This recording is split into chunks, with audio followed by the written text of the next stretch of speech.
Sebenarnya waktu dulu udah rekam 2 3 lagu gitu ya, mungkin mereka harusnya bisa rilis EP gitu. Tetapi karena ternyata ERK-nya aktif lagi, mereka jadi menunda. Semoga nih kalau diingetin jadi bisa segera merilis lah palingan yang tabungan yang mereka udah punya. Mereka punya.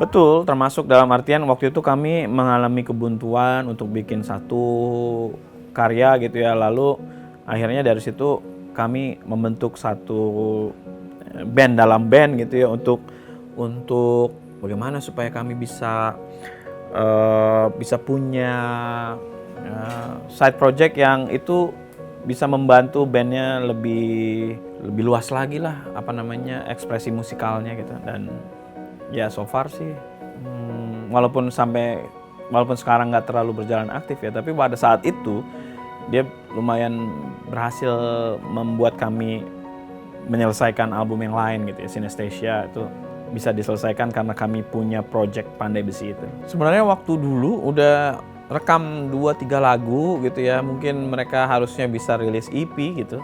Tetapi karena ternyata ERK-nya aktif lagi, mereka jadi menunda.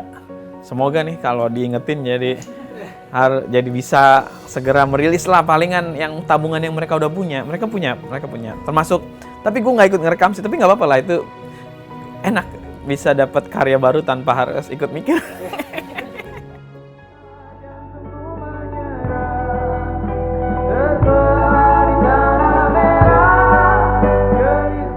Apakah bakal dengan format yang seperti dulu lagi, rekaman di Solo misalnya? Enggak sih kayaknya. Enggak. Kalau waktu itu kan ya momentumnya seperti itu gitu ya. Dan itu membutuhkan tenaga dan lain-lain ya. Sekarang banyak yang udah punya keluarga dan lain-lain. Jadi kayaknya nggak ke situ gitu ya, karena membutuhkan waktu dan sumber daya yang banyak gitu. Kayaknya mungkin lebih ke bikin album aja udah seneng nih, atau bikin EP gitu ya. Karena ngumpulin materinya juga ada beberapa materi yang udah sempat direkam tapi belum sempat dirilis.